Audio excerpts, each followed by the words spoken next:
물가가 지속해서 상승하는 시대를 살고 있습니다. 인플레이션 상황이 우리 앞에 펼쳐지고 있습니다. 살기 어려워지고 돈 벌기도 어려워지고 있습니다. 마찬가지로 투자도 어렵습니다. 어려운 시대에 지혜를 모으는 의미로 책 한 권을 소개하겠습니다. 세계 인플레이션 시대의 경제 지표의 저자 에민 율마스는 이렇게 말합니다. 주식 차트나 기업의 실적보다 더 중요한 게 있다. 그것은 바로 경제 지표다. 반드시 봐야 하는 미국의 경제 지표 12가지가 있다고 말하고 있습니다. 경제 지표 하면 경제 전문가나 봐야 하는 일이라고 생각하지만 에민 율마스는 투자자는 물론 모든 비즈니스 종사자가 경제 지표를 제대로 읽어야만 뒤처지지 않는다고 말합니다. 왜냐하면 지금 세계 경제는 50년에 한 번이라고 말할 수 있을 정도의 큰 전환점을 맞이했기 때문이라는 것입니다. 세계 경제는 급격한 인플레이션 현상이 일어나고 있습니다. 인플레이션 원인은 코로나 위기 이후 경기 후퇴를 염려한 FRB, 미 연방준비제도 준비이사회가 엄청난 기세로 통화 공급을 늘렸기 때문입니다. 코로나가 세계 경제를 멈추게 할 것이라는 과민 반응은 경제에 큰 상처를 남기게 되었습니다. 그 후유증이 인플레이션인 셈입니다. 이번 인플레이션의 요인은 지정학적 요인도 얽혀 있습니다. 미국, 중국의 신냉전과 우크라이나 전쟁입니다. 이 역시 인플레이션의 요인입니다. 전쟁이 종결되지 않는 한 러시아와 우크라이나에서 생산되는 희소 자원의 가격은 계속 오를 것입니다. 세계 경제 구조 자체가 변화하고 있습니다.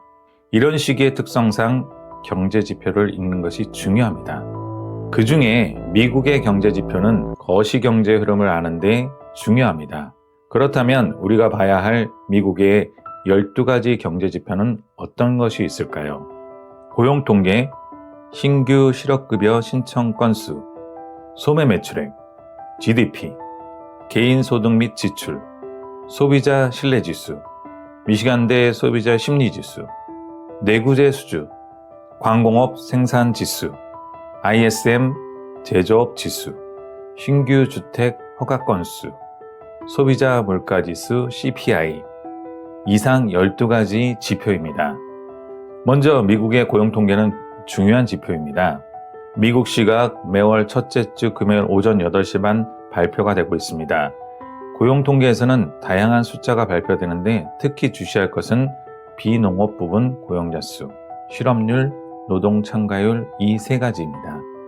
큰 이슈가 없는 평소에는 우선 고용 통계가 중요합니다.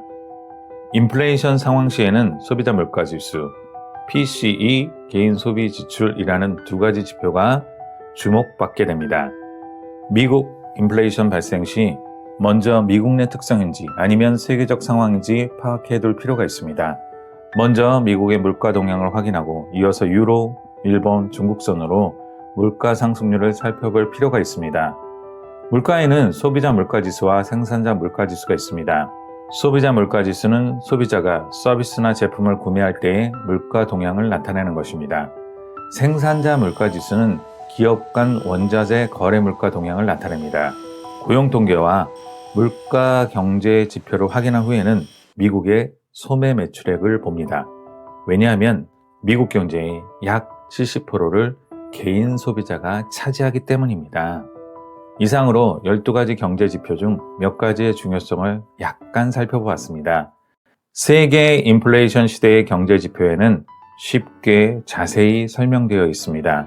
저자 에민 율마즈는 본격화될 인플레이션 시대를 예고하고 있습니다. 이런 시대를 헤쳐나갈 지혜는 경제 지표의 지식을 갈고 닦아야 한다고 주장합니다. 언제나 자본주의 사회에서 경제는 중요했습니다. 경제 대변환의 시점에서는 경제 공부가 중요한 의의가 있다고 볼 수 있습니다. 경제 지표는 전문가처럼 볼 필요 없습니다. 그 숫자가 무엇을 의미하는지, 자신이 보유한 재산, 자신이 몸담은 업계에 대한 어떤 영향을 미칠지 대략 알면 충분하다고 합니다. 감사합니다. 지식마인드였습니다.